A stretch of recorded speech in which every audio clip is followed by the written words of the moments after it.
Previously, on both sides of the bed. Are you a dom? Are you a sub?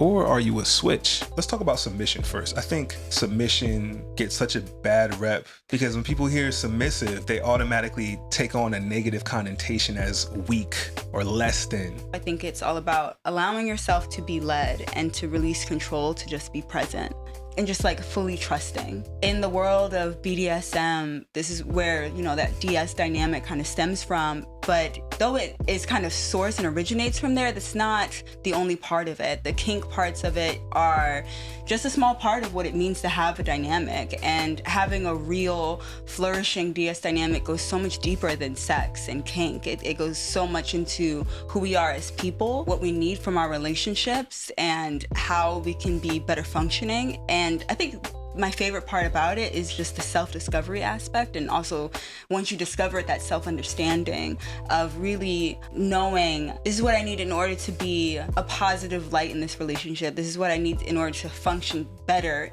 as a person. So now let's get into dominance, because dominance on the flip side gets all the praise, gets all the celebration, but also gets a lot of scrutiny and a lot of misperceptions about what it means to be dominant, what it means to be a dom. Because, so many people flock to, especially men, they flock to wanting to embrace that because dominants are showcased, in our world as being the strong ones, as being the powerful ones, as being the ones that you want to aspire to. So especially as a man, I know we're not taught to look up to that, to look up to submission in any way. So we focus heavily on the dominance, when in reality, everybody ain't built for this domination.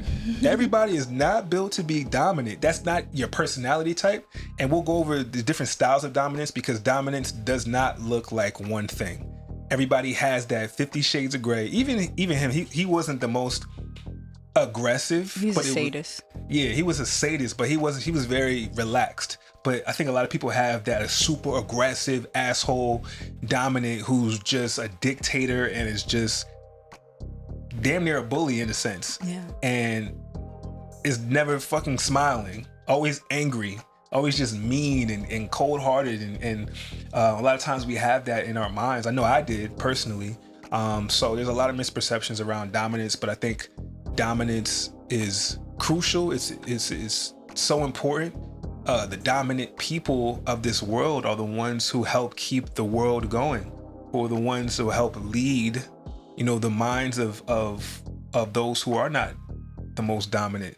But yeah, those who are in power to help dictate what goes on in our world are dominant people, because you have to be in that powerful role. You have to sit on that throne, that heavy, heavy throne, and that heavy crown that you have to wear. And it's all fun and games. It sounds nice. There's a lot of rewards. There's a lot of benefit, spiritually, but also, ego driven. But there's a lot that comes with being the captain of the ship. Yeah, for sure. So when it comes to dominance, first, I will say what appealed to me about it was something I guess always felt deep inside as a kid, but I didn't realize in any capacity that it was dominance trying to express itself. Because I was a child, I didn't know. I'm talking about as early as my memory is being in middle school, and because I was always rebellious against authority, from a young age, not outwardly where I'm like fuck you cops or fuck you teacher. It wasn't that where I'm gonna vocalize the fact that I don't fuck with you like that, but I just won't fuck with you like that. Okay, you telling me to do that? If it don't make sense to me, I'm just not gonna do it ever. And I'm gonna do what I want to do, respectfully or not respectfully, but I'm gonna do what I wanted to do. So I was always rebelling. I never liked being told what to do unless it made perfect sense for me. So when it came to that, I understand that was the subtle starts of my dominance. But always just going against the grain, always doing what it was that I wanted to do, always observing what other people were doing, but making my own decisions at the end of the day and not following in that way. But I did follow a lot of times growing up. I followed my crowd. because I wanted to fit in. So I wasn't able to activate on my dominance because I just wanted to fit in. I didn't want to ruffle feathers. I wanted people to like me. So I just wanted to do shit that, you know, everybody thought was cool. And so I can just be, you know, blend in here and you know, not have to deal with any scrutiny, whether that was my true self or not. But because I got so used to doing that, like all through middle school, all through high school, even the first few years out of high school, I had no connection to my dominant energy directly. I couldn't put my finger on it. I couldn't activate on it. I couldn't express myself in that way with partners or my friends or anybody because I wasn't able to tap into it because I was so used to just kind of following the crowd. Yeah. But it wasn't until I got into the world of kink that showed me through a fun avenue of sexual expression what dominance is all about. So it wasn't until I got into my mid-20s where I started going to play parties where I started seeing doms where it was like, oh, this is a thing. I could put a title to it. I can physically see it in other people, and now I can explore and do my research and learn what it meant to be a dom. But the only doms I was exposed to when out in the scene were the more domineering ones, were the ones who just didn't like they fucking have any fun. They just look dead ass serious all the time, or they just bossing their submissive around, or they're just real cold and quiet and strict and stern, and that didn't necessarily resonate with me, but that's the only representation of dominance that I saw. Yeah. So I was like, oh, this is how you do it. And so when I got into it, just when it came to a sexual sense, like creating scenes and playing in that way and bringing floggers and paddles and spankings and choking and, you know, all the kink related stuff, I was still doing it through that lens of, oh, I gotta be like that, and struggling because that's not my personality. I be chilling.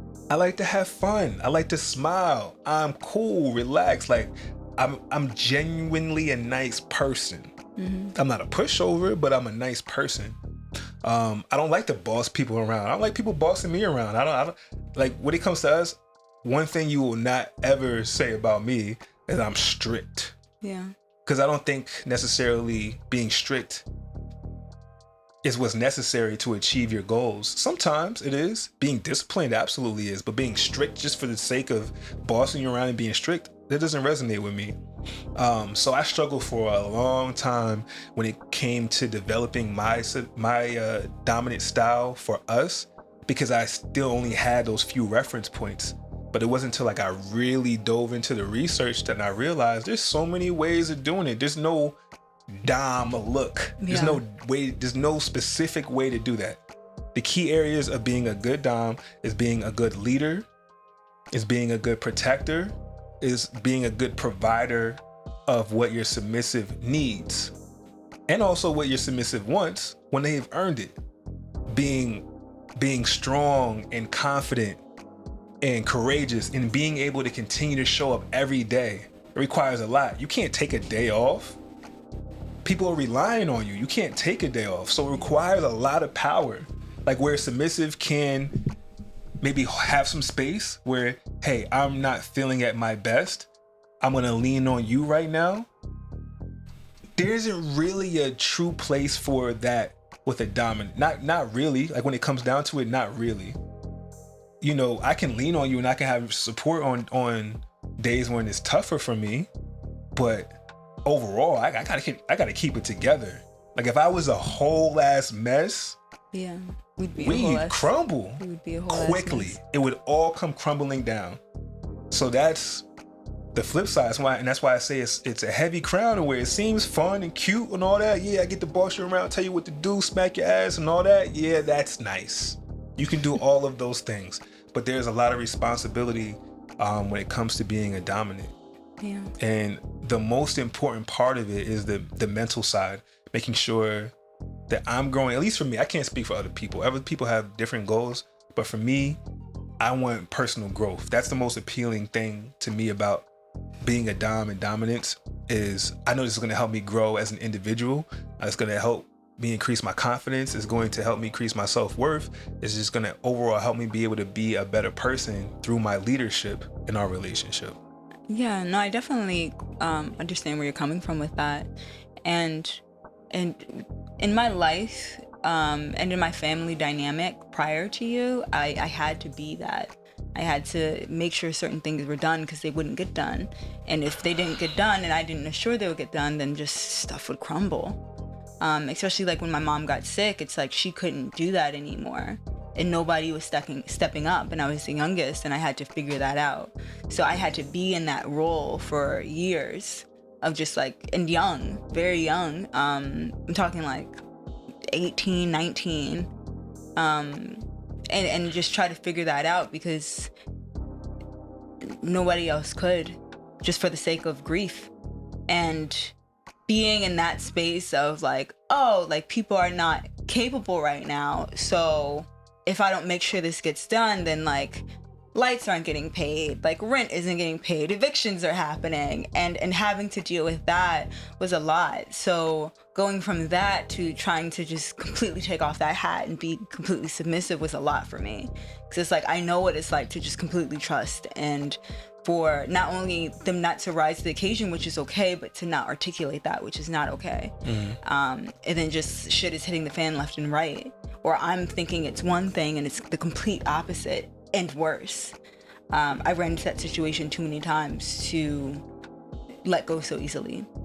Yeah, it's so interesting. We have such different upbringings in the sense that at an early age, you had to rise in that way and take care of things where maybe other people just weren't taking care of things. Yeah. Where it wasn't truly your responsibility, but you had to do it or it wasn't going to get done. You know what I mean? And I also want to emphasize, like, it wasn't my parents. Like at the time, as my mom was sick, so there wasn't an assigned person to take care of it, you know, because it was just like me and my siblings, and we're like kind of in the same age group.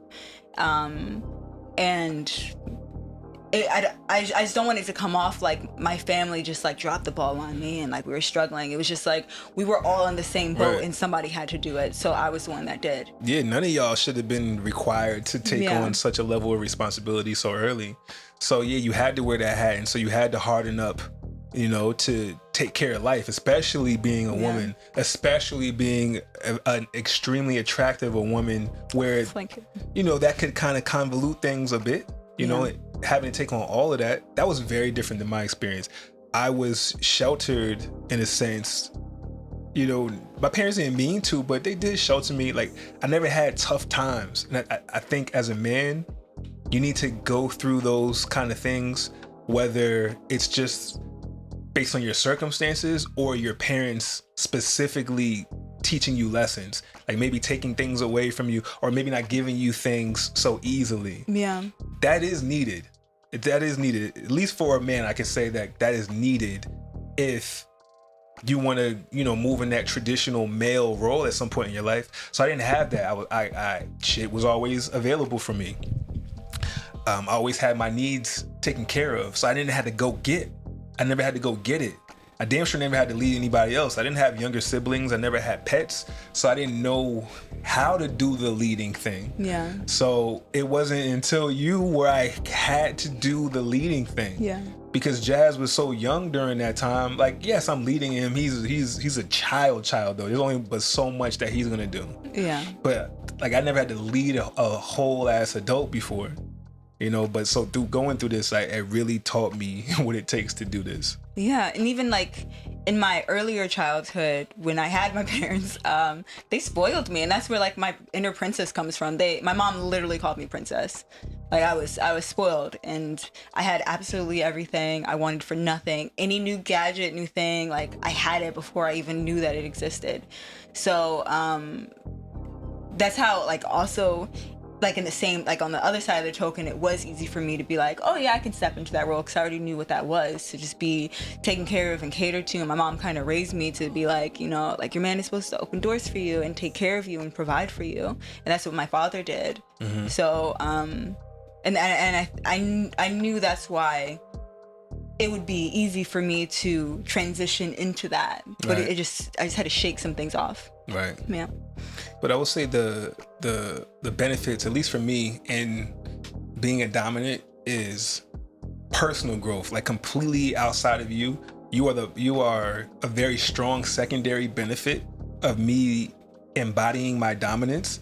But by far the most gratifying thing is me showing up in my highest power, me being able to have the confidence to walk these shoes and to speak up for myself, have a strong voice, because I gotta have a strong voice if I'm gonna lead others. Yeah. You know what I'm saying? Like, you really gotta, walk with your chest out. You gotta be brave enough to go against the grain and do things that other people are not willing to do. You gotta be resilient and be able to withstand the challenges of life, or whatever the case is. You gotta be strong. There's no room. I can't show you any real weakness. I can't crumble. I can have moments where I'm not at my best. That's allowed, but there's no room to crumble. You will lose respect for me if I crumble. If I actually crumble and I just be crumbled, you're gonna lose respect for me. So I love that it has helped me grow so much in those ways. But then also, when it's sexually, like I really I really enjoy the benefits there. Same. Like especially like when you respond to how dominant I can get there, because it's now compressed. Like, it's one thing because we're in a 24/7 dynamic, so that's just life. It's just all day, every day. We just live here. So that's one way of going about it. But then when you compress it into just this scene for the next hour and a half with the things that we're doing, like, what comes out of me is shocking sometimes. It's like, oh wow, I really have that in there. So those are the things that I really enjoy. But personal growth, it really shows you what you're capable of, who you can be, what you're made of. Yeah. No, I love all that you say about that. So let's get into some More of the archetypes. Yeah, the archetypes, because again, I want to completely destroy whatever idea of what you had about what it means to be a dom, what it means to be a dominant. I don't even like the word dom anymore. I feel like it's been overly abused. A lot of people out here, especially men, just out here claiming being a dom and don't know shit about it.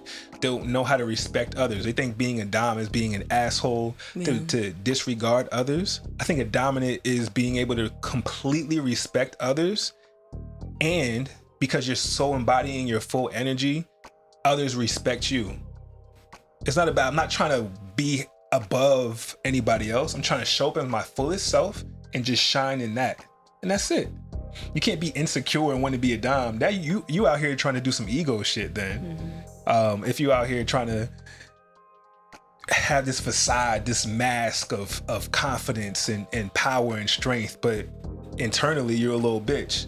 And it's easy to see. It's actually very easy to see. Yeah. It's very easy to see, because I think you can learn submission. I don't think you can learn how to be a dom. I think you either have it or you don't. But I think you can learn how to tap into submission, but definitely not dominance. That's too heavy. No, I understand that. I can feel that. Yeah. So let's get into them. So when it comes to doms, number one, I started with the asshole, because I think that's one of the main versions of it that people resonate with, or think about when they think about doms. So they usually threat with physical violence to assert their dominance, or a lot of aggressive talk. The other ones is more serious. They are very strict and cold and can be selfish within that. It's very much about them, and you just got to deal with whatever you need to deal with to operate in their world. And I don't say this even in a negative way. I think whatever people's realities and what their truths are, that's cool for you. If that works for you and that works for your submissive and y'all like that, it makes you feel good, do that. Absolutely. That's a stronger one though. That's a much more intense one. Definitely not my style, but that's all I saw for the first few representations of what a dom was. And I was I'm not an asshole, so I wasn't going to be an asshole, but I was trying to be, I guess, colder or meaner. Do you remember times where like I would try some version of that? Yeah. And it just ain't work. You didn't feel good to you. I was just like, this is not what I signed up for. Because it's also like, this is also not the only, but this is also one of the main forms of dominance that I knew, but I also knew that wasn't you. And that's why I was so willing So when you did go there, I was just like, I had a lot of questions. Yeah, so definitely embrace your style, whatever it is. Just embrace your style. It's okay to be different. The next one is the drill sergeant. So can have similar energy as the asshole, but they assess their dominance through formal authority and control. So they might not necessarily be an asshole, but they're very much about control and strict protocols and things that you want. They want things a very specific way, and if you deviate from that way, it's a problem for them. They need to maintain control in everything. So those type of doms, I respect them because it takes a lot of energy. My dad was like that. To control everything and every aspect of what somebody else is doing, it takes a lot of energy. So if you out here trying to do that, like you want to have that kind of power over your submissive, but you're tired as hell at the end of the day and it doesn't feel good, then either you need to adjust how you're doing it, or maybe that's not the style for you. For me, that's not the style for me. I want overall control to make sure the ship is going in the direction that we want.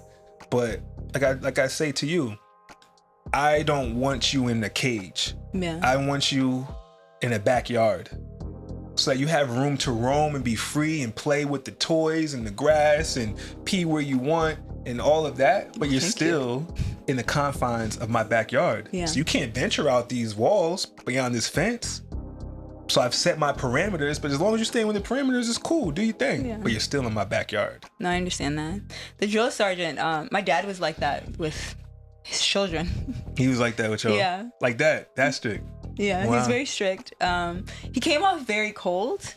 I personally didn't see it. Like, all my friends were terrified of this. He would just like walk down the hallway and they just like cower in fear. And he was just very strict. Like, he was very strict about like how we cleaned.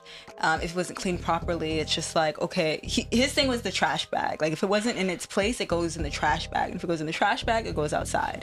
What happens when it goes outside? The trash man picks it up and it's gone forever. So we were he was very particular about cleanliness and like keeping things in order, keeping us in order, keeping time. Did you resonate with that, or was it like, Dad, he's being like this? I mean, when I was a kid, I just wanted to play, so it's just like, no, I don't want to clean, or no, not my favorite doll, don't throw that away. But like now in my life, I'm very much like that when it comes to cleaning. Yeah, I was gonna say. Yeah, I'm like they rubbed off on you. Very much like that. Like, this goes here at this angle, and if not, you might as well just slap me in my face. Like, that's how I feel. But see, like, it's kind of segueing a little fast forward. That appeals to me. I like the fact that your father showed up in his fullest self, in his dominance, and led his family and instilled certain things in y'all to where now, as a grown woman, you implement those. They become a part of who you are. Yeah. I like that a lot. I like the idea of the things that I instill in you will carry on for the remainder of our life, that will carry on to our kids and kids because of what we've created here. That makes me feel really good. Yeah. So I like that. And also just like his intensity.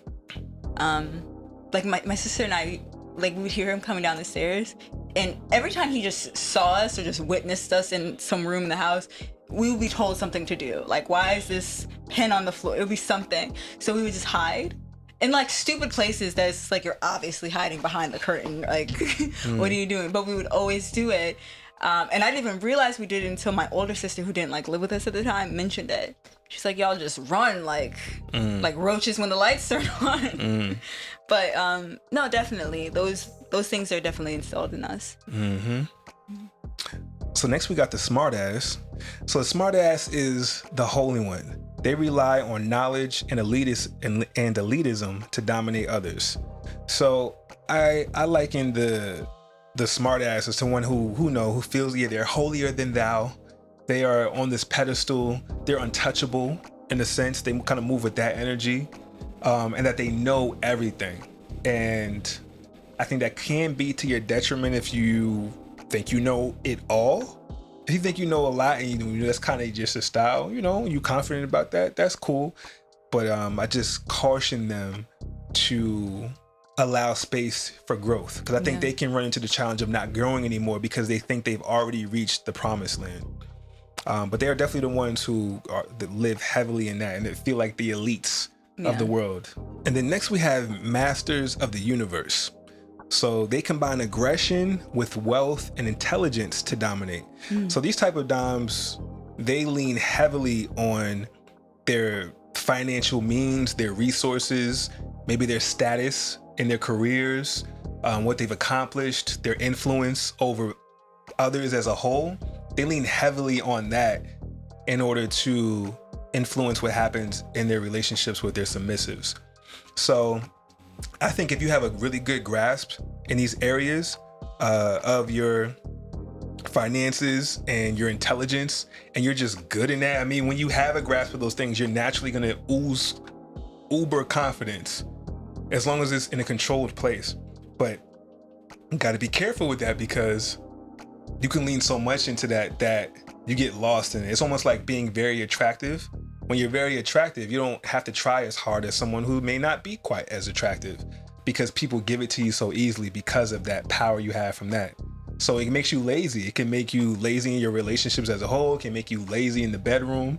So I just urge those with the Masters of the Universe personality to just be aware of that and always continue to grow, always continue to try to be better and not lean on those things. Yeah, the one thing I want to say about that is I feel like if you're in that zone, you have to be incredibly humble and giving. Right. Because it's so easy to, like, and we probably get that in the next episode, like topping from the bottom, where somebody is topping you from the bottom to get your resources.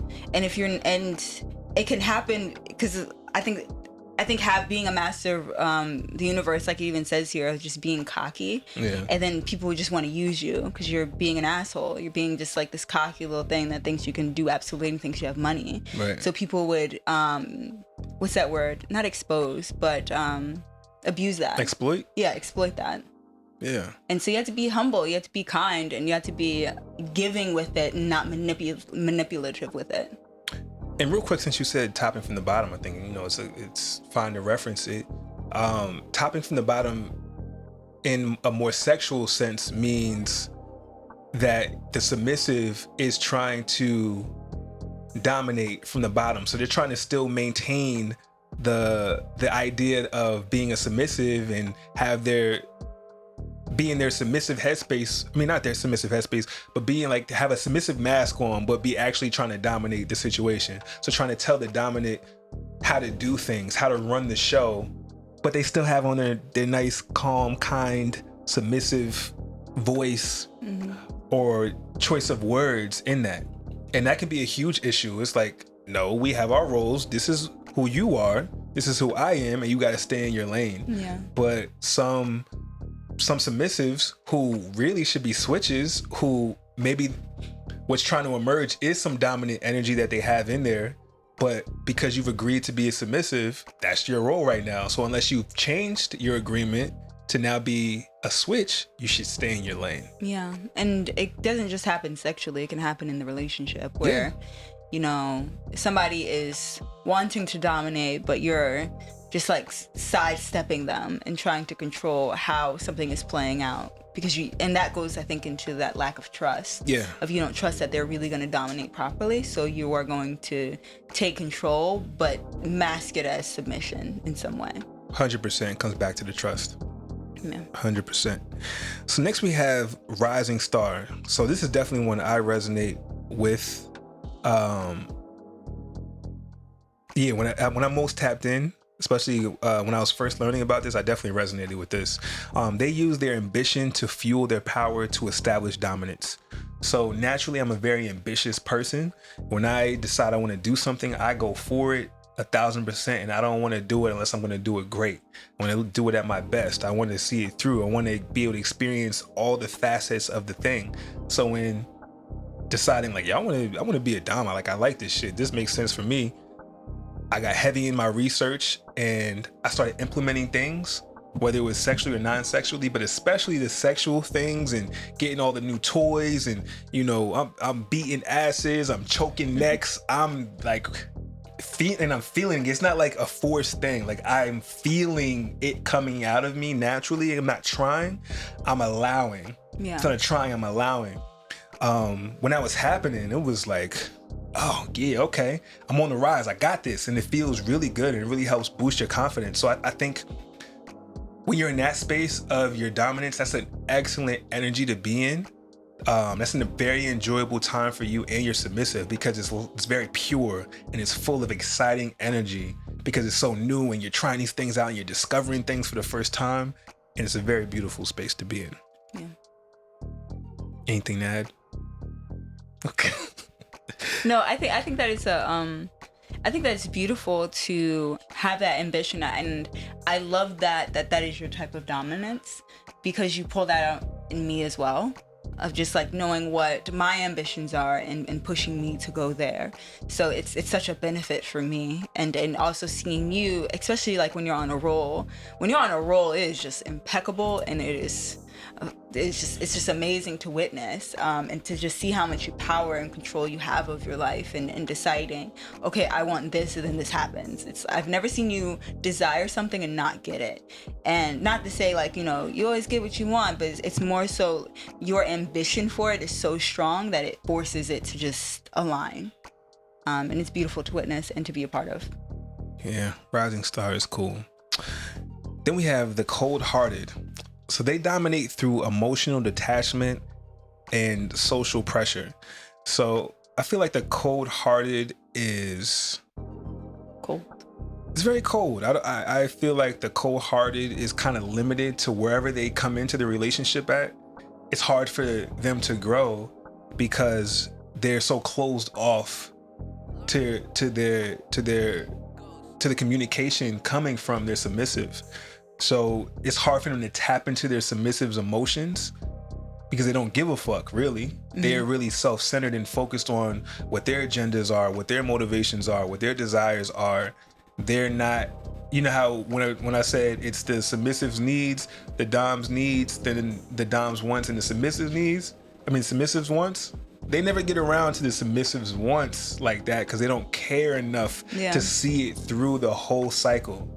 Oh, you good? You taken care of? You're not gonna die? All right, cool. Now give me what I want, and kind of leave it at that. A lot of times, you know. Now, unless this is something you've agreed upon with your submissive, and they get off on you using them in that way, because as long as it's consensual, consent is one of the sexiest, most powerful words in the dictionary. Yeah. If consent is given for you to act in that way, then this is a very different conversation. It's beautiful. It's powerful. It's dark. It's deep. And it can be very connecting for people in a very special, unique way that most people will not be able to wrap their minds around. They cannot understand like why somebody would want to be treated like that by someone cold-hearted, but that taps into degradation, you know, and we'll get into that on the second part of this conversation, more of the kink of it, but I see where there is still space for a cold-hearted dom to make sense. So next we have the Made Man. So they are ultimate power archetypes, combining experience, resources, and authority. So I feel like right now I am tapping into my Made Man season, in a sense that I was a rising star when thing was brand new, but now I've learned quite a lot. Like I have just a very solid grasp of this, and things in my life as a whole are now trending upward in a way where now I'm making a conscious decision to trend our relationship. And because dominance and submission is so important to us, I'm making a very concerted effort to lock in on this. So I am completely calling upon all my experience, all the resources that I have, and really commanding my authority. And it goes back to being brave enough and strong enough and confident enough to command that, and recognizing I do have authority, I do have a voice here, and commanding that shit for this season, because we have a lot of shit ahead of us. There's a lot of things that we want to accomplish for ourselves. There's a lot of things that I know you want to accomplish for yourself that you need support in. So I have to rise and really live in my power. And so that's definitely where I'm at right now. It's funny, as you were reading this, I was getting turned on. I was like, that sounds pretty hot. But I definitely agree with this is definitely where you're at right now. And seeing that combination, I think this is the title of Made Man is so perfect here, because having that combination of, like, I think when it's just resources, and what is that was the Master of Universe, it sounds cute, but I can't see longevity in that. But when you have that as a part of it, and using authority and using experience, which I think is really important, it really cultivates the ultimate experience for just transcending wherever you are and getting to where you need to be. And I think this is also a great synopsis of like how much control you have just in our lives. Like if you're not up to it, we're not recording. If you're not up to it, we're not going out. If you're not up to it, you're not making as much money. It's just like the way you are completely dictates how our life is unfolding. And I think that you really woke up to that within the last year or so of, oh, like I don't have the luxury to not. And again, that is a very large weight to have on you. But I've seen you realize that and act accordingly. And because of that, just things are just aligning so beautifully for us. And yeah, I'm just really grateful to bear witness to it, one, but also benefit from it. Which is also why, like, when it comes to just my own stuff and things that I'm wanting for myself, I'm comfortably able to take a step back from it to focus on things that we need and that you need, because I know that in doing that, the stuff that I need will just skyrocket when it's time. Exactly. And I feel like if both the dominant and the submissive's focuses are on each other's needs, then we can just get that taken care of, so then we can focus then on each other's wants. Yeah. So if you're wholeheartedly focusing on making sure my needs are being taken care of as being a good sub, and me making sure that all your needs are taken care of as being a good dom, we'll be so much further along if we're not worrying about ourselves. But again, that goes back to the trust. Me trusting that you're an amazing submissive and you're going to be an amazing submissive moving forward, and vice versa. So you have to have that trust. You have to have that confidence in your partner in order to be able to do this on any level. Yeah, the 1000%. And I think that we finally got to that mindset. Yeah. Where it's just like, oh, okay, it's time. Yeah. It's time to take it to the next level. It's time to move forward, and there's no more pretending. There's no more questioning. It's just like, we already know what time it is. We did the work. We asked the many questions. We had the many conversations, and we're here now. And it's just a matter of just acting on it. Mm-hmm. Yeah. So now down to my last and final two. Number one, the daddy dom. That is by far my favorite personality type for the dominant, the one I resonate with most. And once I learned about this style of dominance, I was able to finally like roll my sleeves up and like start figuring it out where I wanted to take it. So from very early on, like, you would call me daddy. Like that was just a rule. I don't even know if you've ever really called me Ahmir ever. But it just did not only in ever. My fantasies. Maybe in your fantasies, but not in this fantasy. But it didn't resonate with me. I didn't want that from you. I wanted something that made me feel good, and I wanted something that represented how we feel for each other. And so in our relationship is more daddy dom little girl, in the sense that it's very nurturing. The relationship is very nurturing. So the definition I have is the enjoying the feeling of taking care of their submissive in a similar way that a father or mother takes care of their child. Mm-hmm. So for me, it's very much like that. A lot of times I can't help but feel like you're my child in a similar way as my actual child. And number one, fully recognizing you're a complete adult. I'm not treating you like a child. It's not that, but it's certain ways that you care for your child is different than the way that you care for an adult. It's even more attentive. It's even more patient. It's even more understanding. You're pouring even more love into it because children need it on a higher level a lot of times than adults do. And how on it I need to be in order to be able to guide us and to be able to understand where you are when you're in your more childlike submissive self, what's required. So I really enjoy that. It makes me feel needed, makes me feel purposeful, makes me feel love. Because like, you know, just how I am, like when it comes to little girls in the world, like how they have a special place in my heart, and how I'd be a random little girl I see at the park running around the playground. She, you know, interacts with me for a hot second. Like in that moment, like I want to be her protector. Like as long as her parents don't even know. But when we at this park, if shit went down right now, I will fucking kill for this little girl. Like that's how I am just in the girls that I interact with in the world. So like it's like the same kind of thing. I adapt to our relationship as being two full-fledged adults. But I really love that it's such a good balance for us, and you being able to tap into that side of yourself and me being able to tap into this side of myself, because I love protecting you. I love nurturing you. I love being able to be kind, still strict when I need to, but being able to be loving and kind and soft. Yeah. No, I think it's so powerful, and I love what you said about that protector side. Because I think people hear this and just like start going into like this negative connotation, but really it has to do with protecting and nurturing and helping someone grow. And I've said in the episode before that I feel like when you are with your person, they help. Like they finish that raising of you, they finish that growth of you, and being in this type of dynamic, we get to really relish in that and enjoy that. And you help me grow in ways that I wasn't really allowed to at a younger age, because I had to be an adult.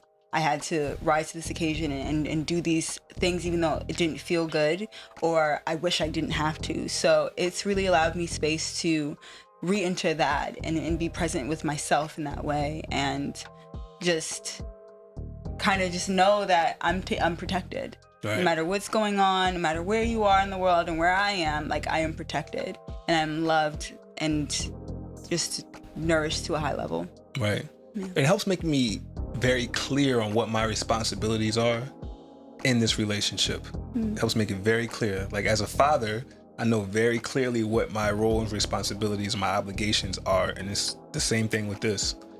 So it helps really crystallize things for me. Yeah. Yeah.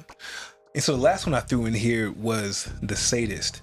Now, typically sadism is heavily in the world of kink.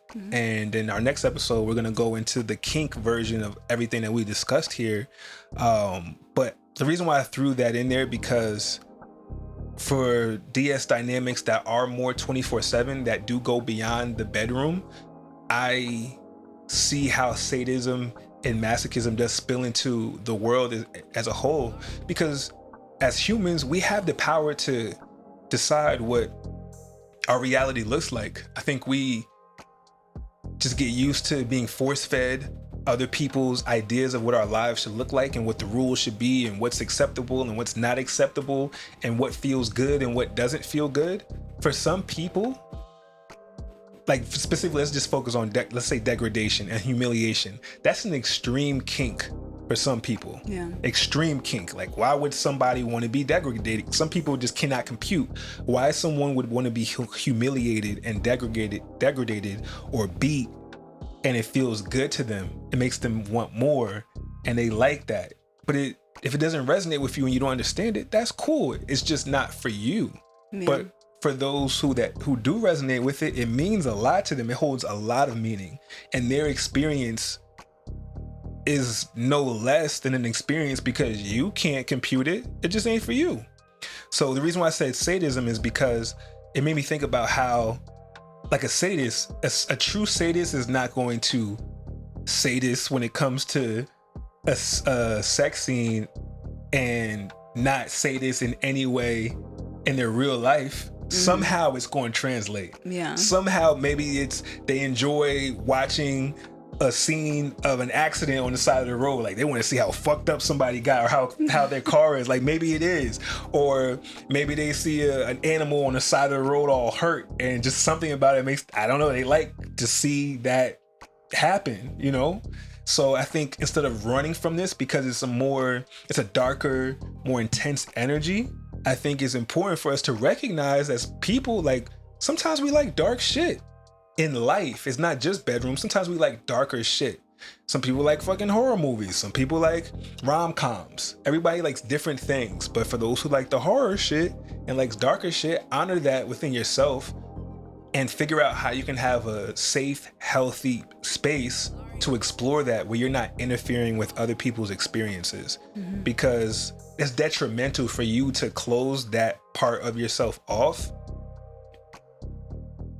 if that's just who you are. You know, you need to be able to express that, because if not, then you turn into the serial killer in your future because you didn't have any place to express that. Then you turn into the rapist. Then you turn into the fucking kidnapper when you don't have a place to express that. So I wanted to throw that in there for that reason. No, and I think it's definitely necessary, because there are so many outlets to explore that type of space in a safe and consensual way.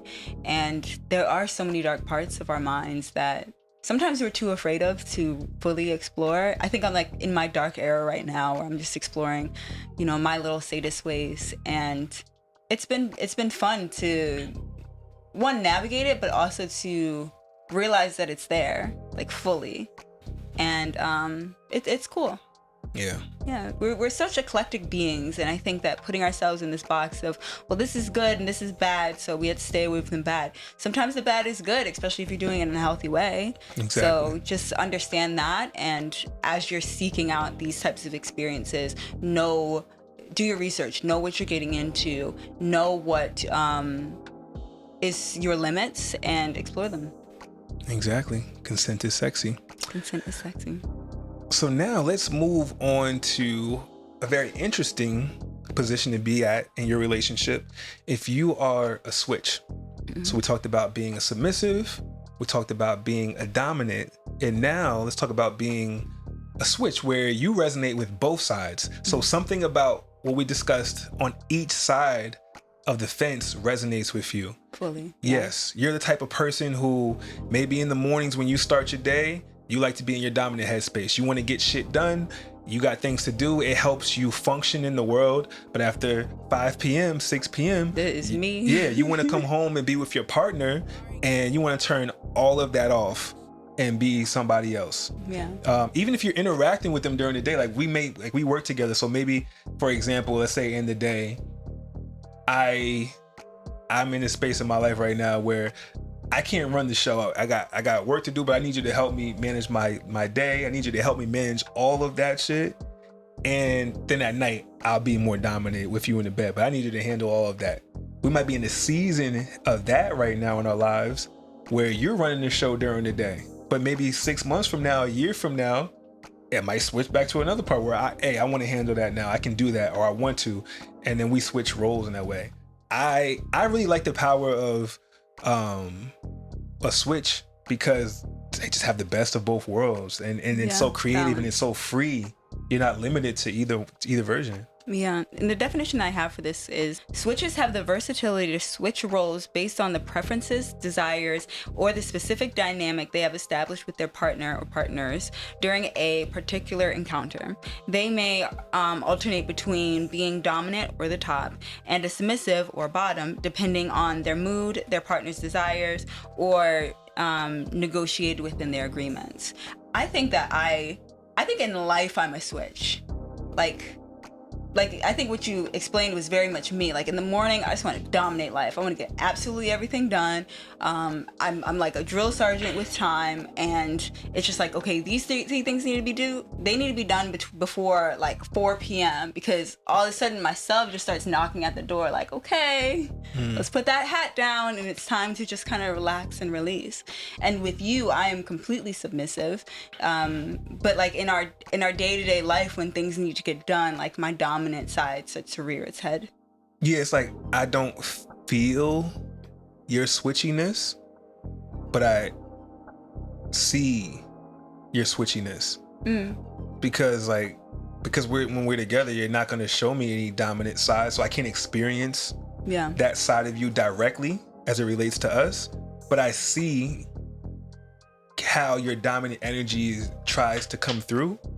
And that's why, we've had our challenges where I think it's tried to come through with me and it's just not able to happen here. Yeah.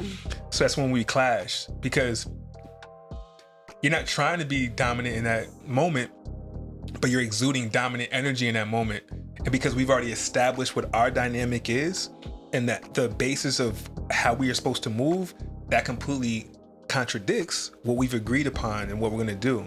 Yeah. So I think it is very, very important to recognize if you have a switch personality. It's a beautiful thing, but it's a lot more tricky because you can't just switch at any time with any partner. You got to know how your switchy flow works for you, when you want it to happen, when you need it to happen. And you need to be able to communicate and have conversations with your partner about what that looks like, so y'all can figure out how to, figure out, number one, if there's a space for your switchiness in your relationship, number one. Yeah. Because if someone's a dominant and their partner is a switch, but that partner wants to be dominant and at a time where the dom does not want that or ever wants that, then all right, now you have to have a conversation about, okay, how are you going to be able to express that? Where avenue are you going to be able to express that? Because if someone's a true switch, you cannot suppress that forever. Mm-mm. At some point, it's going to want to come up because it's who you are. Yeah. So you need to figure out if that works in your relationship, or if not, where can you go that's comfortable for the both of you to where you can express that? Yeah. And two things when it comes, voice correct. And two things when it comes to that, when it comes to my switchiness. One, I realize I'm not a switch in the bedroom with anybody. Like, I don't want to say I'm too lazy, but like, it just doesn't appeal to me to dominate a bedroom situation. It just doesn't. I wish you would a little bit, though. I mean, I probably could lean into it, but it's just like my natural instincts are not that. I could definitely go there, but my natural instincts aren't that. Mm-hmm. And mine goes more into like day-to-day life, like managing life stuff and like making sure things get done and on time and efficiently. That's where my dominance shines. And it's just like I can handle all of it with ease, seamlessly. There won't be a crack in anything. And if I'm given that fully, it works. But in the bedroom and in stuff like that, it doesn't work for me. And what you were saying also highlights what I was saying in the beginning of the episode of how I think a switch would be most beneficial with another switch. Mm-hmm. Because then you're able to just switch with each other. Mm-hmm. But if I'm a switch and you're just a dominant and I want to dominate, and especially if like it's a monogamous type of situation, it's like there's no room for that. There's no room for that expression. But if you're both switches and it's like, okay, let's negotiate. You're going to be dominant here and I'm going to be dominant there. Yeah. And articulating that is just a little easier than if you want to be submissive, but you're with like a complete and utter textbook sub. Right. It's like, how does that work? Right. Yeah, I thought about it and I asked myself the question, like, can I be a submissive, or not a submissive, but a switch?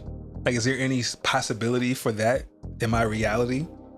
And I got yes to in the bedroom. I think there is a space for that because just with the amount of things I have that I'm responsible for in life and in the bedroom, it's just, I always got to be on, and it is exhausting. So I think being able to just relinquish that to somebody else could be very empowering and refreshing for me. But in life though, nah, like I feel like at all times I need to be in control of the situation. And like respectfully, it has nothing to do with you. It's more so about me. I trust myself better to lead my life than you. In like any way in like the normal day-to-day, you know what I'm saying? Yeah. And when I say it, I don't necessarily mean that I want to lead your life. I mean, I want to lead like a sector of what's happening in our life, like cleaning, for example. I want to dominate cleaning. I don't want you to have absolutely anything to do with it, because I know that I could do it better and I know I can do it more effectively, and I know that I can manage it in a way that benefits us both. So like that, for example, is what I would want to dominate. And there's like a few other things, but I think that's the best example that I have for the moment. Yeah. And I'm open to relinquishing that to you fully. We've been working on that, for example. And I'm open to figuring out what other spaces that I don't need to dominate in, that I can at least, it can at least be neutral or even, if not, I fully give over the power to you to run the show. Yeah. So I think that's also we're in a space we're in, but I am much more open to it these days than ever before. No, absolutely. Balance is key. Yeah. But I definitely celebrate and am excited for people who to explore their switchy side, because that's a really cool place to be able to just get all of it, get everything. So we've talked a lot about breaking down these archetypes today. There's just so much benefit in identifying who you are. I don't think that it's something that you can ignore once you realize the truth in that you are one of the three. Yeah. You just are one of the three. And the sooner you embrace the reality of that, and the sooner you tap into whatever energy that you are meant to tap into, the sooner you can have more fruitful relationships with yourself and your partners in your life. So we're going to close things out with some tips that can help you implement this into your life. Yes, tips for if you want to start one of these dynamics. 1, clearly define and establish roles and expectations. Know what you're getting into. Know what the hard and the soft and the whatever limits are and those boundaries are, so you know how you can act within the relationship.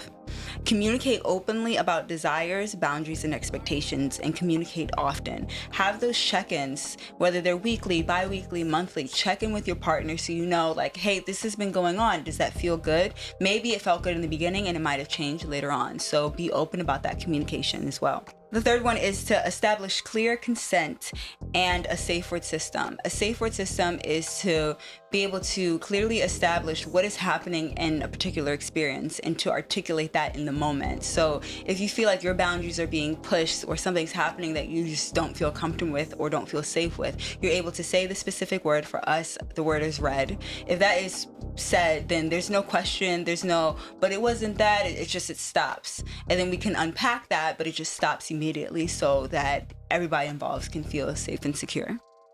The next one is define those roles and responsibilities and desired activities. So know who has what role. If you're switching, if you're not switching, what does it look like, and how do those roles play out in your day-to-day life, or if you just want to do in the bedroom, set those roles so those expectations are clear as well.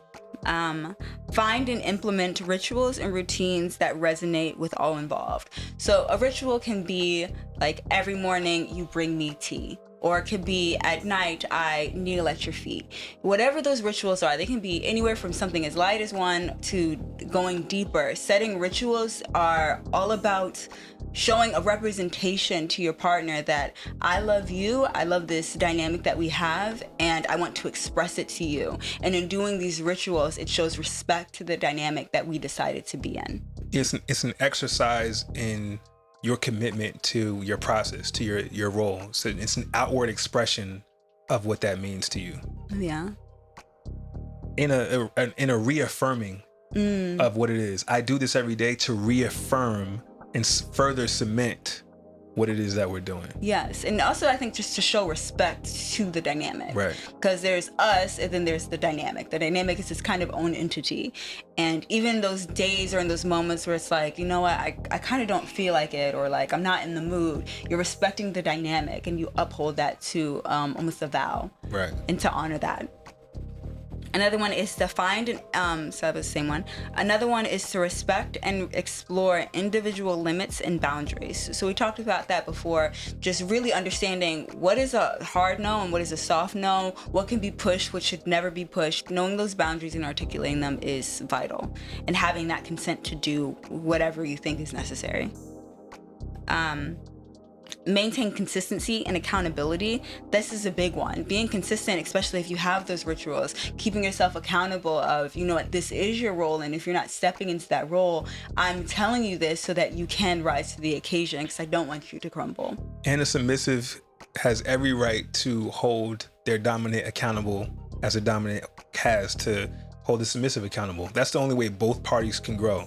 So a truly confident dominant, fully living in their greatness will absolutely allow the feedback from their submissive to be respected. So submissives definitely feel like you have a voice in this as well, unless you've consensually agreed that has no place here.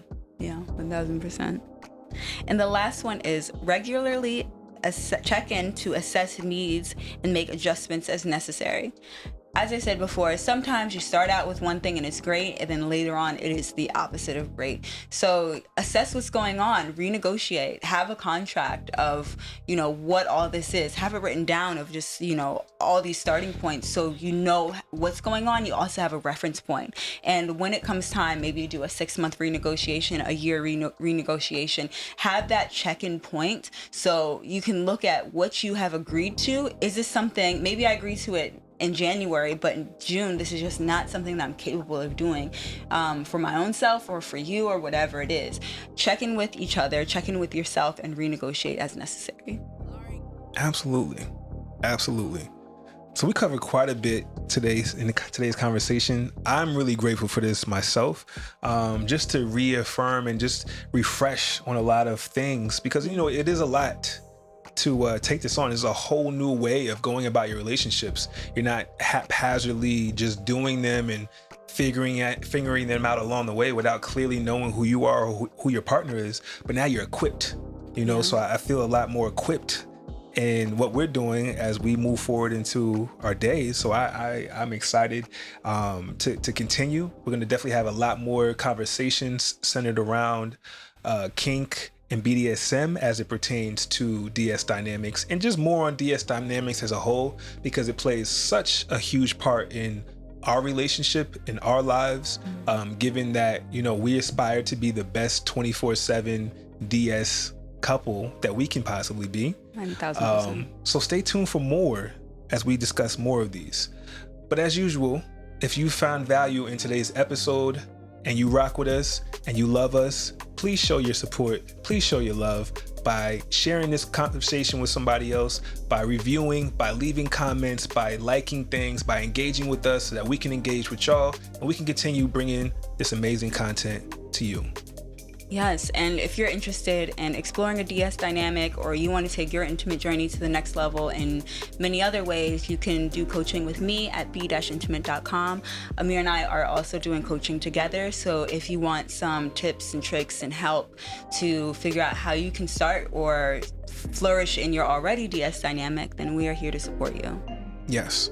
So follow us everywhere. Check us out everywhere on all your podcast streaming platforms and on YouTube and Instagram at Both Sides of the Bed.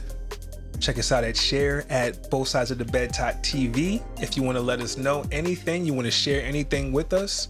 And until next time, everybody, stay tuned for the sexy. Stay tuned for the sexy.